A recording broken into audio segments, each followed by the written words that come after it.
Yes, മറ്റൊരു പ്രധാനപ്പെട്ട വാർത്തയിലേക്ക് കൂടി പ്രവേശിക്കുകയാണ്. അതായത് ബലാത്സംഗ കേസിൽ രാഹുൽ മാങ്കൂട്ടത്തിലിന്റെ അറസ്റ്റ് തടഞ്ഞ നടപടി ഇപ്പോൾ ഹൈക്കോടതി നീട്ടിവെച്ചിരിക്കുകയാണ്. ജനുവരി 21 വരെ അറസ്റ്റ് പാടില്ല എന്നാണ് ഹൈക്കോടതി നിർദ്ദേശിച്ചിട്ടുള്ളത്. അതേസമയം അതിജീവിതയെ കേസിൽ കക്ഷി ചേർത്ത പശ്ചാത്തലം കൂടി ഉണ്ട് എന്നതാണ് എടുത്തു പറയേണ്ടത്. നവമി ഇന്ന് കക്ഷി ചേർക്കണമെന്ന അപേക്ഷ നൽകിയിരുന്നു. നേരത്തെ അത് പരിഗണിക്കുമോ ഇല്ലയോ കോടതി എന്നത് തന്നെയായിരുന്നു പ്രധാനപ്പെട്ടതായി മാറാൻ പോകുന്നത്. അത് അംഗീകരിച്ചിരിക്കുന്നു കോടതി എന്ന് പറയുമ്പോഴും ഇപ്പോൾ കോടതിക്ക് മുന്നിൽ ഉള്ളത് മുൻകൂർ ജാമ്യ ഹർജിയാണ്. സാധാരണ നിലയിൽ ഈ മുൻകൂർ ജാമ്യമൊക്കെ പരിഗണിക്കുമ്പോൾ അതിൻ്റെ മറ്റ് മെറിറ്റുകളിലേക്ക്, കേസിൻ്റെ ഒരു മെറിറ്റുകളിലേക്ക് സാധാരണ കോടതി പോകാറില്ല. പക്ഷേ ഇവിടെ ഒന്നിലധികം പരാതികൾ മുന്നിൽ നിൽക്കുന്ന ഒരു സാഹചര്യം, ഒപ്പം പ്രതി ആര് എന്ന പ്രിവിലേജ്, അതെല്ലാം കോടതിക്ക് പരിഗണിക്കേണ്ടതായി വരുമല്ലോ. അതുകൊണ്ട് അതിജീവിതയുടെ പരാതി അല്ലെങ്കിൽ അവരെ കക്ഷി ചേർക്കണമെന്ന അപേക്ഷ കോടതി പരിഗണിക്കുന്നത് ഈ കേസിൽ എത്രത്തോളം നിർണായകമാകാൻ സാധ്യതയുണ്ട്?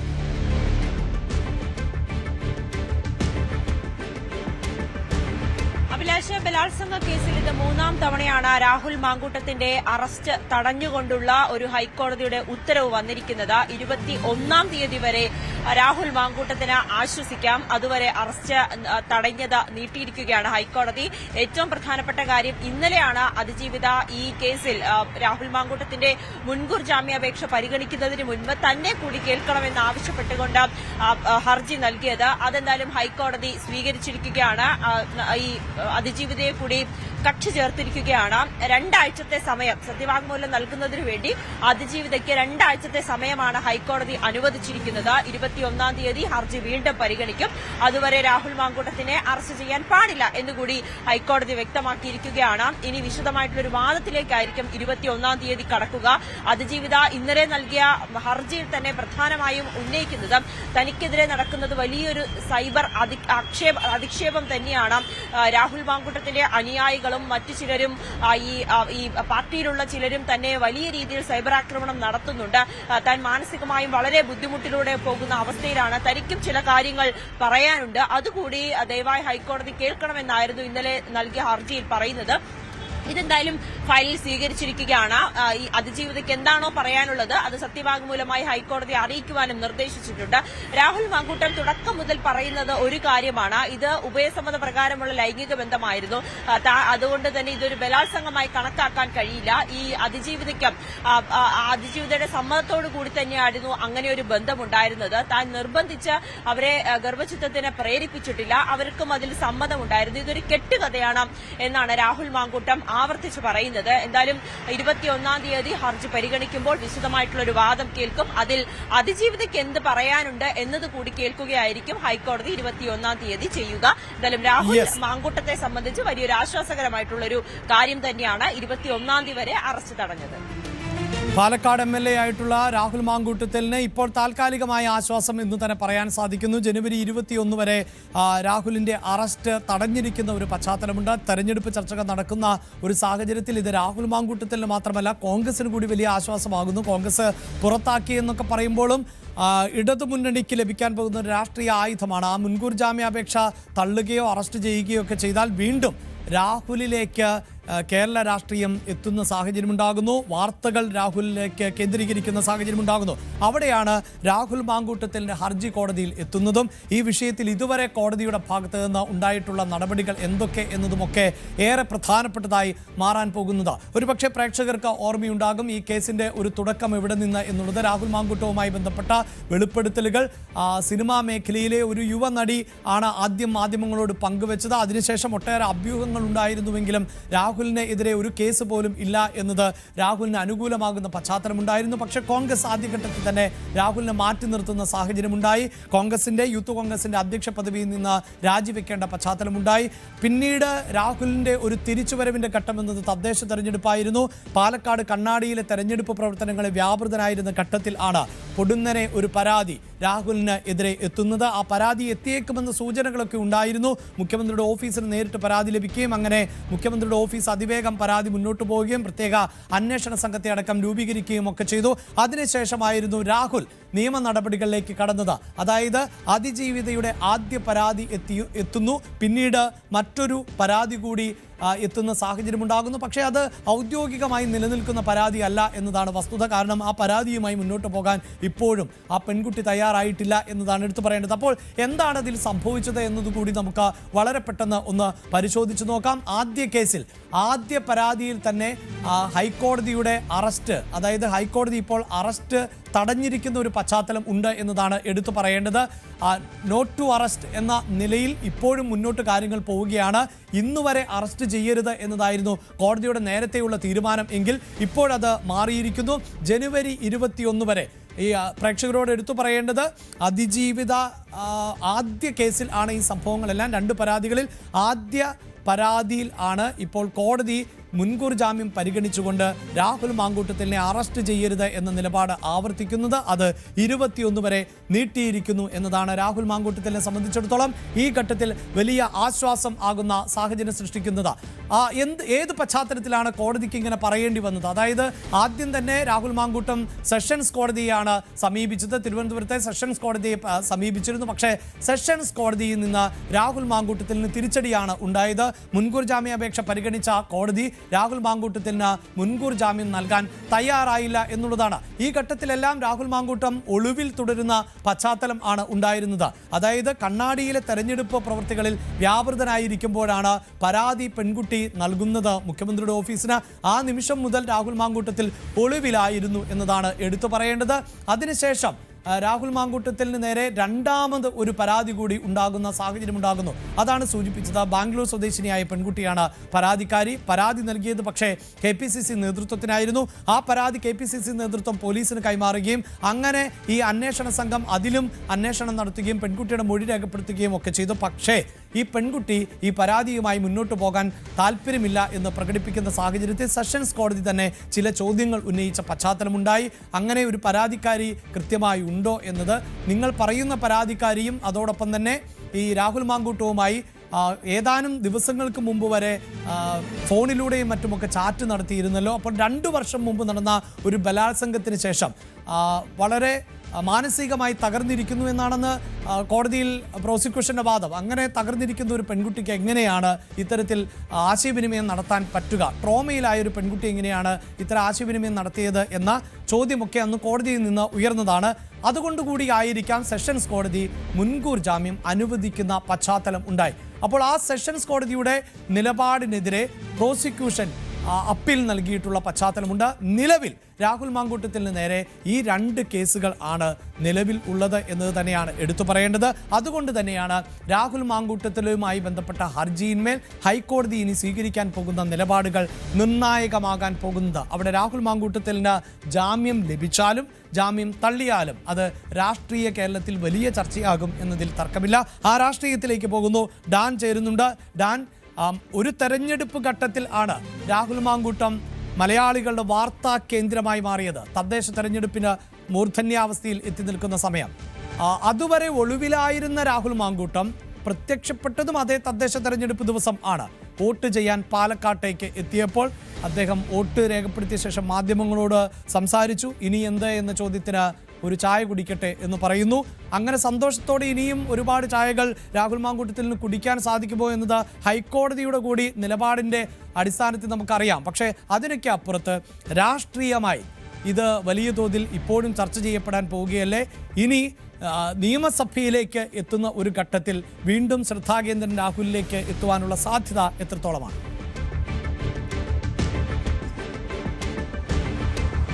അതായത് വരുന്ന 20-ാം തീയതി നിയമസഭാ സമ്മേളനം ആരംഭിക്കാനിരിക്കുകയാണ്. 21-ാം തീയതിയാണ് ഈ കേസ്, അതായത് അതുവരെയാണ് അറസ്റ്റ് തടഞ്ഞിരിക്കുന്നത് രാഹുൽ മാങ്കൂട്ടത്തിൻ്റെ. പക്ഷേ 21-ന് വീണ്ടും കോടതി ഈ കേസ് വീണ്ടും പരിഗണിക്കുന്ന സാഹചര്യം ഉണ്ടാകും.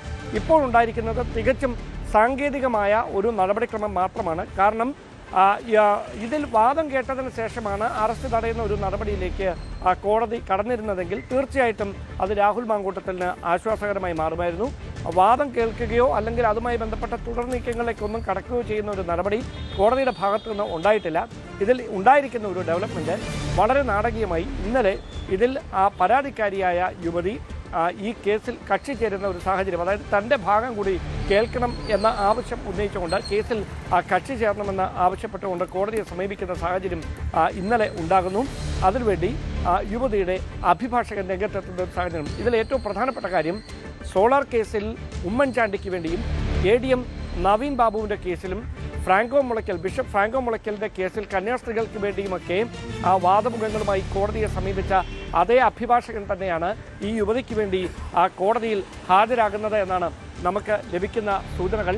അങ്ങനെയെങ്കിൽ ഒരുപക്ഷെ ഈ കേസുമായി ബന്ധപ്പെട്ട കൂടുതൽ വശങ്ങളെക്കുറിച്ച് പഠിക്കാനുള്ള സാവകാശം അദ്ദേഹം തേടിയിട്ടുണ്ട് എന്നാണ് സൂചന.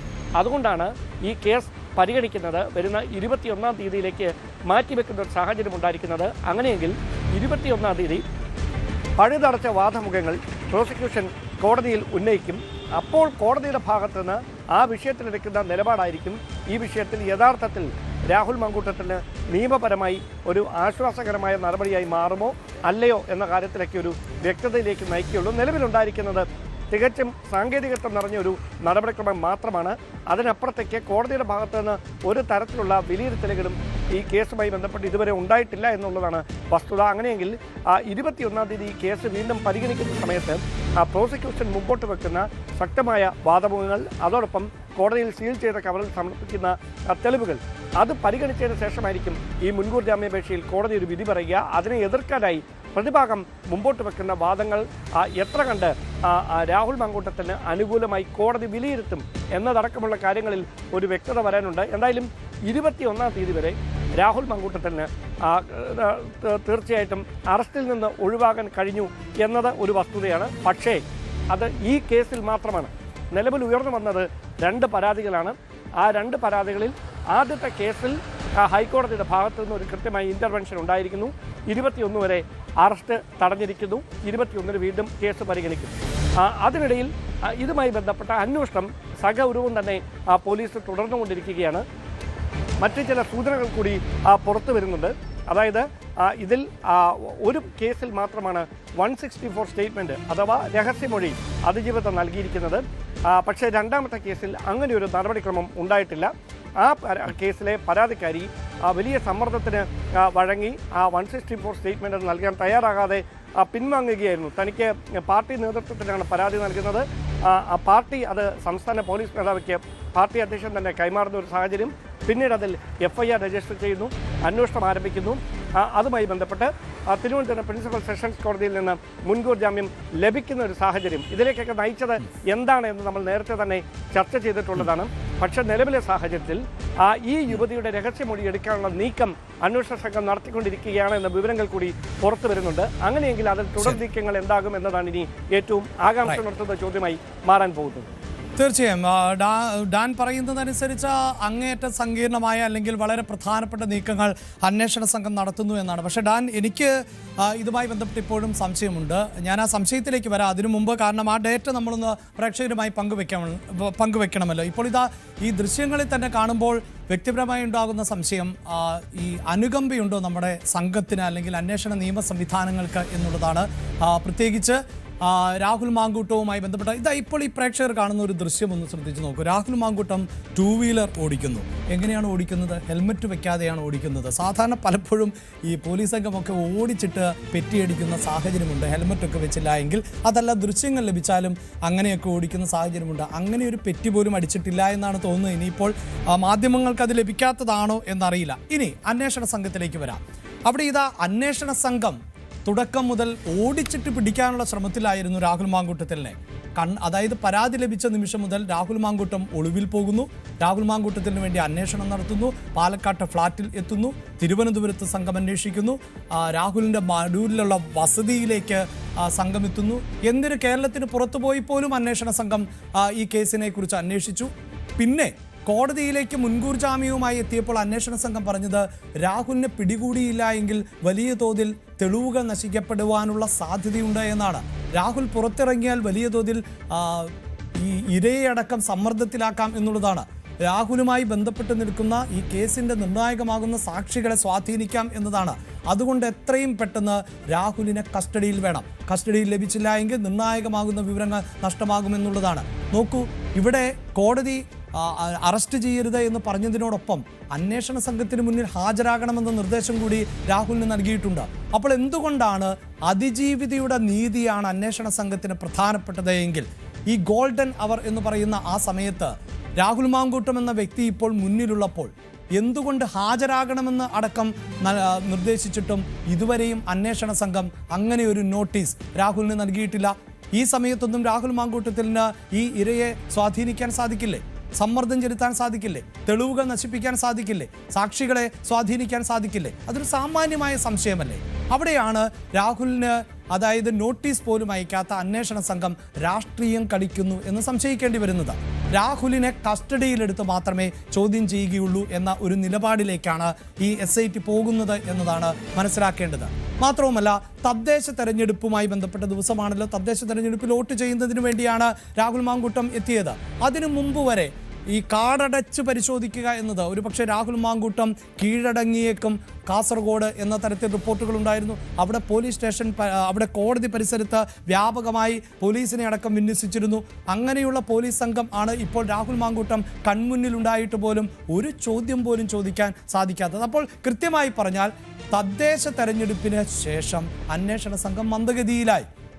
കോടതി തീരുമാനം വരെ ഇനി കാത്തിരിക്കുക എന്നതാണ് SITയുടെ നിലപാട് എന്ന് തന്നെയാണ് മനസ്സിലാക്കേണ്ടത്.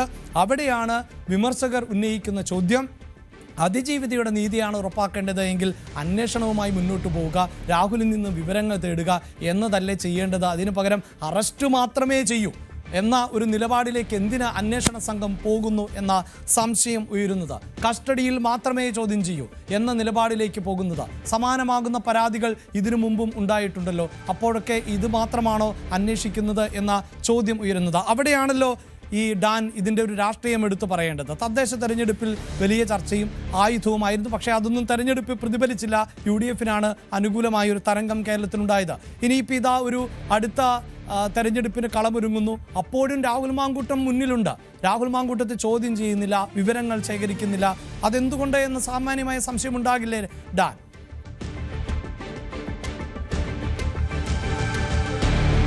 അഭിലാഷ്, സാങ്കേതികമായി രാഹുൽ മാങ്കൂട്ടത്തിൽ ഇപ്പോൾ കോൺഗ്രസ് പാർട്ടിക്ക് പുറത്താണ്.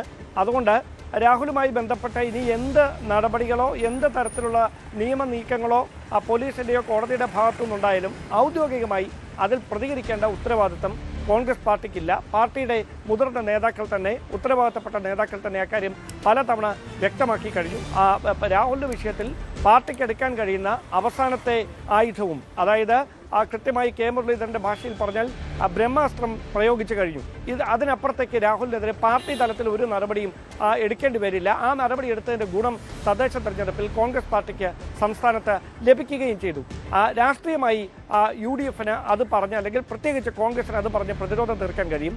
അതിനപ്പുറത്തേക്ക് ഇനി ഈ കേസിൽ ഏറ്റവും പ്രധാനപ്പെട്ടതായി മാറാൻ പോകുന്നത് രാഹുൽ ആദ്യഘട്ടം മുതൽ മുമ്പോട്ട് വെക്കുന്ന കാര്യം തനിക്കെതിരെ ഒരു ഗൂഢാലോചന നടന്നു എന്നതാണ്. അതായത് രാഷ്ട്രീയമായി തൻ്റെ രാഷ്ട്രീയ ഭാവി ഇല്ലാതാക്കാനുള്ള ഒരു ഗൂഢാലോചന നടന്നു എന്ന വാദമുഖമാണ് പ്രിൻസിപ്പൽ സെഷൻസ് കോടതിയിൽ ആദ്യത്തെ കേസിൻ്റെ മുൻകൂർ ജാമ്യാപേക്ഷ നൽകിയപ്പോഴും രാഹുൽ പറഞ്ഞത്. പക്ഷേ കോടതിയുടെ മുമ്പിലേക്ക് വന്ന ആ തെളിവുകൾ, പ്രോസിക്യൂഷൻ ഹാജരാക്കിയ ഡിജിറ്റൽ തെളിവുകൾ, അതോടൊപ്പം അവിടെ നടന്ന വാദങ്ങൾ, യുവതി നൽകിയിരിക്കുന്ന 164 സ്റ്റേറ്റ്മെൻറ്റിലെ വിശദാംശങ്ങൾ, ഇതൊക്കെ പരിഗണിച്ചതിന് ശേഷമാണ് സെഷൻസ് കോടതി മുൻകൂർ ജാമ്യം തള്ളുന്ന തരത്തിലേക്ക് നീങ്ങിയത്. വെറുതെ തള്ളുകയായിരുന്നില്ല. അതിനുശേഷമാണ് ജാമ്യം തേടി രാഹുൽ മാങ്കൂട്ടത്തിൽ ഹൈക്കോടതിയെ സമീപിക്കുന്നത്. ഹൈക്കോടതിയെ സമീപിക്കുമ്പോഴാണ് 2 തവണ അറസ്റ്റ് നീട്ടിവെക്കുന്ന സാഹചര്യം നേരത്തെ ഉണ്ടായത്. കേസ് പരിഗണനയ്ക്കെടുത്തിരുന്നില്ല. അതിനുശേഷം ഇന്നിപ്പോൾ വീണ്ടും ഈ പരാതിക്കാരി കൂടി തന്നെ കക്ഷി ചേർക്കണമെന്ന ആവശ്യം ഉന്നയിച്ചുകൊണ്ട് ഇന്നലെ കോടതിയെ സമീപിച്ച സാഹചര്യം കണക്കിലെടുത്തുകൊണ്ടാണ് അവരെ കക്ഷി ചേർക്കുകയും അവരുടെ അഭിഭാഷകന് ഈ കേസുമായി ബന്ധപ്പെട്ട വിശദമായ വിവരങ്ങൾ പഠിക്കുന്നതിന് വേണ്ടി സാവകാശം നൽകുകയും, അതായത് സത്യവാങ്മൂലം സമർപ്പിക്കുന്നതിനായി സാവകാശം നൽകുകയും ചെയ്യുന്ന ഒരു സാഹചര്യം ഉണ്ടായിരിക്കുന്നത്. അങ്ങനെയെങ്കിൽ 21-ാം തീയതി എന്ന ദിവസം ഈ കേസിൽ നിർണായകമായി മാറും. അതുകൊണ്ട് തന്നെയാണ് അതുവരെ ഉള്ള സാങ്കേതികമായ ഒരു നടപടി മാത്രമാണ് എന്ന കാര്യം ഞാൻ ആദ്യം മുതൽ ആവർത്തിച്ചത്. അത് കോടതിയുടെ ഭാഗത്തു നിന്നുണ്ടായിരിക്കുന്നത് സ്വാഭാവികമായൊരു നടപടിക്രമം. 21-ാം തീയതി ഇതിൽ കൃത്യമായ ഒരു വാദപ്രതിവാദം നടക്കും. അവിടെ ഹൈക്കോടതി പരിഗണിക്കുന്നത് പ്രോസിക്യൂഷൻ മുമ്പോട്ട് വെക്കുന്ന ശാസ്ത്രീയ തെളിവുകളുടെയും ഈ 164 സ്റ്റേറ്റ്മെന്റിന്റെയും അടിസ്ഥാനത്തിൽ യുവതിയുടെ ഭാഗം കേൾക്കാനുള്ള ഒരു അവസരം കോടതി നൽകുന്ന ഒരു സാഹചര്യം ഉണ്ടാകുകയും അവിടെ അവർ മുമ്പോട്ട് വെക്കുന്ന വാദങ്ങൾക്ക് കോടതി മുൻതൂക്കം നൽകുകയും ചെയ്യുന്ന ഒരു സാഹചര്യം ഉണ്ടായാൽ രാഹുൽ മാങ്കൂട്ടത്തിന് തിരിച്ചടി ഉണ്ടാകും. അതിനപ്പുറം രാഹുൽ മാങ്കൂട്ടത്തിൻ്റെ അഭിഭാഷകൻ മുമ്പോട്ട് വെച്ചിരിക്കുന്ന ഇത് ഉഭയസമ്മത പ്രകാരമുള്ള ഒരു ബന്ധമായിരുന്നു, അതിനെ പിന്നീട് രാഷ്ട്രീയമായി ഗൂഢാലോചനയുടെ ഭാഗമായി തനിക്കെതിരെ ഉപയോഗിക്കുകയാണ്, തൻ്റെ രാഷ്ട്രീയ ഭാവി ഇല്ലാതാക്കാനുള്ള നീക്കം നടത്തുകയാണ് എന്ന പ്രതിഭാഗം മുമ്പോട്ട് വെക്കുന്ന വാദമുഖങ്ങൾ തെളിവുകളുടെ അടിസ്ഥാനത്തിൽ കോടതി ശരിവെക്കുന്ന സാഹചര്യമുണ്ടെങ്കിൽ തീർച്ചയായിട്ടും രാഹുൽ മാങ്കൂട്ടത്തിന് ആശ്വാസകരമായ ഒരു വിധിയായി അത് മാറും. എന്തായാലും കാത്തിരിക്കാം. 21-ാം തീയതി ഈ കേസ് ഹൈക്കോടതിയിൽ വീണ്ടും പരിഗണനയ്ക്കെടുക്കുമ്പോൾ ശക്തമായ വാദപ്രതിവാദങ്ങൾക്ക് കോടതി സാക്ഷ്യം വഹിക്കുമെന്ന കാര്യത്തിൽ സംശയമൊന്നും വേണ്ട. അവിടെയായിരിക്കും യഥാർത്ഥത്തിൽ രാഹുൽ മാങ്കൂട്ടത്തിൻ്റെ രാഷ്ട്രീയ ഭാവി നിർണ്ണയിക്കുന്ന നിർണായകമായ ഒരു വിധി പ്രസ്താവം കോടതിയുടെ ഭാഗത്ത് 21-ന് ഉണ്ടാകുമെന്ന് തന്നെ നമുക്ക് കരുതാം. യെസ്, നിലവിൽ രാഹുൽ മാങ്കൂട്ടത്തിൽ അടുത്ത തെരഞ്ഞെടുപ്പിൽ ചിത്രത്തിലെ ഉണ്ടാകില്ല എന്നതിൽ സംശയമൊന്നുമില്ല. പക്ഷേ രാഷ്ട്രീയമാണ്, അവിടേക്ക് എപ്പോൾ വേണമെങ്കിലും ഇതിലേറെ ആരോപണങ്ങൾ നേരിട്ടവരൊക്കെ തിരിച്ചു വന്ന പശ്ചാത്തലം കൂടിയുണ്ട്. അതുകൊണ്ട് തന്നെ ഡാൻ പറഞ്ഞത് പ്രസക്തമാണ്.